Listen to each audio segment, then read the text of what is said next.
কি এমন রান্না হলো আমার বার্থডেতে যে খেয়ে অজ্ঞানী হয়ে গেল। হ্যালো গাইস, কিছুদিন আগে যেহেতু আমার বার্থডে গেল, তো বার্থডে ট্রিট হিসাবে আমার মা বাড়িতে ছোট্টখাট্টো একটু আয়োজন করেছিল, ওই 20 জনের মতো। তো বার্থডেতে কি কি রান্না হলো, কে রান্না করলো, কেমনভাবে রান্না করলো, সবটা তোমাদের সাথে শেয়ার করবো, দেখতে থাকো শেষ পর্যন্ত।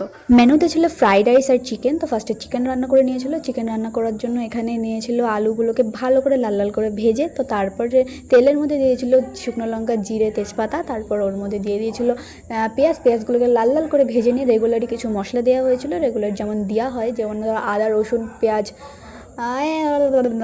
যাই হোক ওগুলো দেখে নাও না, দেখে নিয়ে ওগুলো দিয়ে দাও, দিয়ে টমেটো দিয়ে দাও, তারপরে লবণ দিয়ে দাও, লবণ দেওয়ার পরে একটু পরিমাণ জল দিয়ে ভালো করে মশলাটাকে কষিয়ে নাও। কষিয়ে নেওয়ার পরে যখন মশলা থেকে তেল ছেড়ে যাবে, তারপরে মাংসটা দিয়ে ব্যাস ভালো করে কষিয়ে নাও। কষিয়ে নেওয়ার পরে যখন দেখবে মাংস থেকে তেল ছেড়ে এসছে, তখন দিয়ে দাও পরিমাণ মতো জল দেওয়ার পর জল ফুটে যখন এরকম পর্যায়ে শুকিয়ে আসবে, তখন দিয়ে দাও গরম মশলা দেওয়ার পর ব্যাস এখানে মাংসটা পুরো রেডি। আমরা যেহেতু ফ্রাইড রাইস দিয়ে চিকেন খাবো, ওর জন্য একটু ঝোল রাখা হয়েছিল।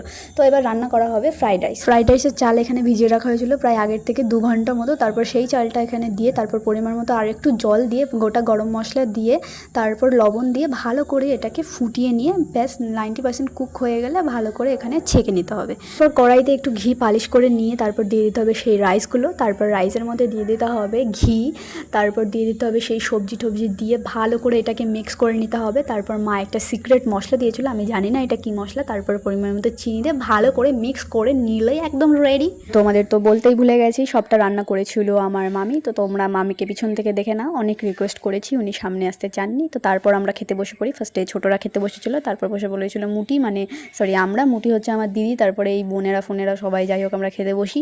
তারপর আমরা অনেকটা পোস্টপাস মারার পরে খেতে বসে পড়ি। তারপর আমাদের দিয়ে দিয়েছিল এখানে পানি ও জল, তারপর চলে এসেছিলো ফ্রাইড রাইস, তারপর দিয়ে দিয়েছিল স্যালাড। তো মাংস এতক্ষণে আসেনি। মাংস আসার আগে অনেকে খেয়ে বলছিল অনেক সুন্দর হয়েছে, নাকি এতটাই সুন্দর হয়েছিল, কেউ ট্যারা হয়ে যাচ্ছিলো, আবার কারো তো মুখ থেকে কথাই বেরোচ্ছিল না, আবার কেউ অজ্ঞান হয়ে গেছে। তো যাই হোক তারপর চলে আসে চিকেন। তো আমি একটু টেনশানে ছিলাম যে চিকেন দিয়ে খাওয়ার আগে যদি এরকম অজ্ঞান হয়ে যায় পরে, কেননা হসপিটালে নিতে হলো, ওর জন্য আমি একটু টেনশানে ছিলাম। তো যাই হোক টেনশন মুক্ত হয়ে সবাই নর্মালিভাবে খাওয়া কমপ্লিট করলো। তো সবাই বলছিল অনেক ভালো রান্না করেছে। তো থ্যাংক ইউ মামি, অনেক ভালো রান্না করার জন্য আমার বার্থডেতে। তো আজকের ভিডিওটা ছিল এই পর্যন্তই। দেখা হচ্ছে পরের অন্য কোনো একটা ভিডিও নিয়ে। ততক্ষণে তোমরা ভালো থেকো, সুস্থ থেকো, টাটা, বাই।